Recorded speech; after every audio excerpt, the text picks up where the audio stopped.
Hello. I thought that since we've been forced to stay apart and I haven't been doing my normal newsletter articles, that I would do a little video article for you on a little bit of hymn history, or as we call it in the business, hymnology. The Easter has some of the oldest music, not surprisingly, in the Christian church. And to our modern ears, some of it can sound almost sad because it sounds like it's in a minor key.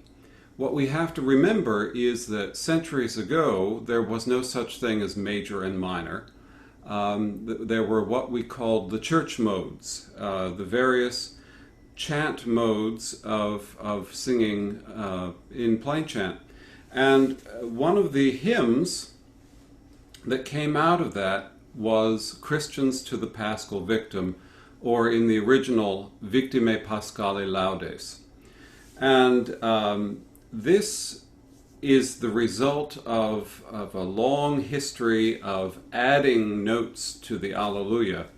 And they added so many notes to the last syllable of Alleluia over the years that people began writing words to go with all those notes, so that you could remember all the notes. And we think that this particular set of words was written by a monk named Wippo, who lived in Burgundy, in what is now France.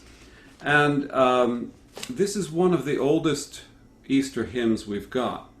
And it sounds like this. Christians to the Paschal Victim, offer your thankful praises. A Lamb the sheep redeemeth, Christ who only is sinless, reconcileth sinners to the Father. And then it goes on quite a bit from there. And of course, as I say, the original text was in Latin. This is actually in the Episcopal hymnal at number 183. And what's wonderful about the hymnal 1982 is that in a series of consecutive numbers, it gives us most of the history of this hymn. And so,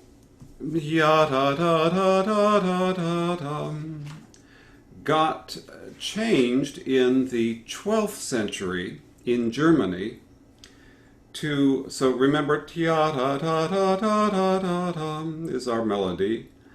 And in Germany, they changed it to Christ ist erstanden. And so ta da da da da da da da pom pom pom pom pom pom. And we have this in our hymnal at Christ the Lord is risen again. The key needs to be higher because Victimae Paschali goes very high. Christus erstanden changes it and goes actually quite low. So I thought I would play for you number 184, which is Christus erstanden, and it's got a wonderful, almost dark Alleluia that happens midway through at the beginning of the refrain.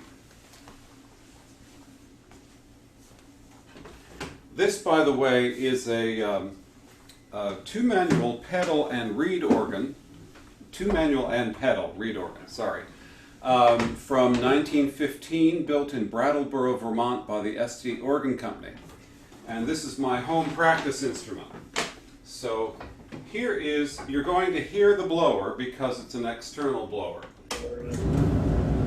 But this is number 184, the German melody Christus erstanden.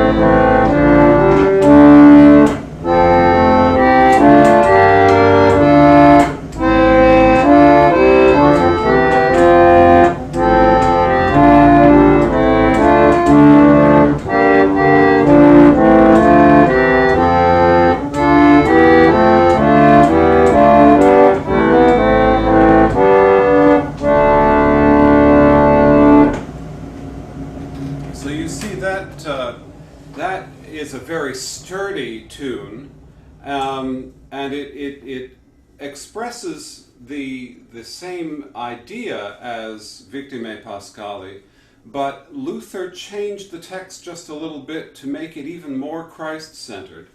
And so after that had been sung for many centuries and was one of the first Easter hymns that Luther himself included in one of the first Lutheran hymnals, Luther decided to change it yet again to what's called Christlagend Todesbanden. So, if we go back, our original chant melody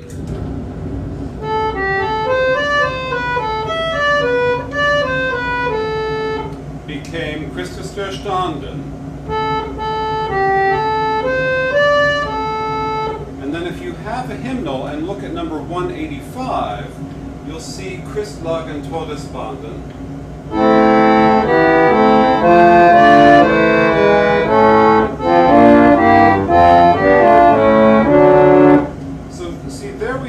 Our melody coming back again. Here's the chant. Christus erstanden and Christlagend Todesbanden.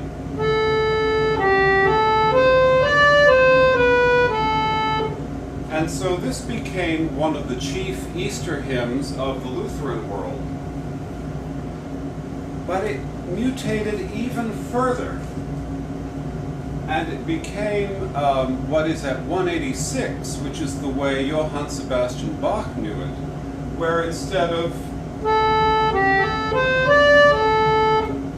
they changed the second note. Listen to this.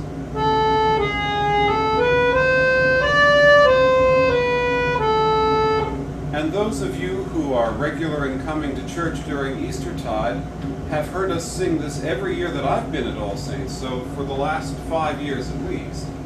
And this is what number 186 sounds like.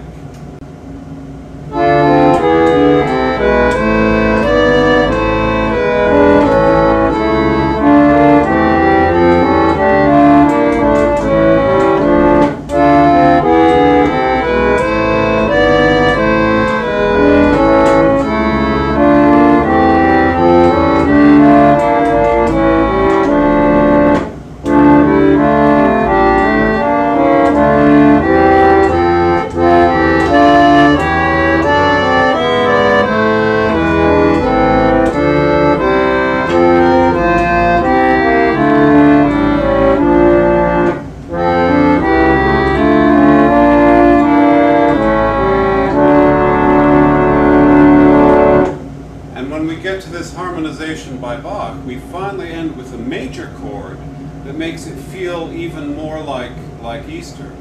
So if you have a hymnal, just try singing through that first verse with me. So here's the last phrase as an introduction, and then we'll start together.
Progression of this hymn from the very ancient chant to Christlagend Todesbanden. Now there's another chapter to this story. For those of you who grew up in other Protestant traditions, you probably remember a hymn, Christ the Lord is Risen Today, which uses a different tune from what we know completely different hymn, Jesus Christ is Risen Today. Same idea, different text, different tune. But Christ the Lord is risen today. Alleluia. So that text, those words, are a translation of the German Christus der Standen, which was the second stage in the development of the hymn that I just took you through. So that, which is in many Protestant traditions, is a continuation of this whole story. And there are very, very many compositions written on all of these tunes. If you are listening to the worship service being broadcast on this coming Sunday, which is April 26th, you will hear me playing a recording of me playing Christlagen Todesbanden by Georg Böhm, who was an organist in Nuremberg, much admired by Bach. In fact, there's evidence that Bach lived with Böhm when he was a teenager studying there. Interesting fact about Bach, if you don't know. Bach sang soprano in the choir there until he was 17. So when you think about Johann Sebastian Bach, and there's that very famous portrait of him holding a piece of music and looking very serious, he looks like he's got a lot of gravitas, but he probably had a rather high voice. So that's just a little history of one of the Easter hymns out there. It's one hymn that takes many forms, and I hope that you found this interesting. If you have any questions, write me, Gregory, at allsaints-austin.org, and let me know if you've got any other hymns you'd like me to talk about. Have a very good day. Bye-bye.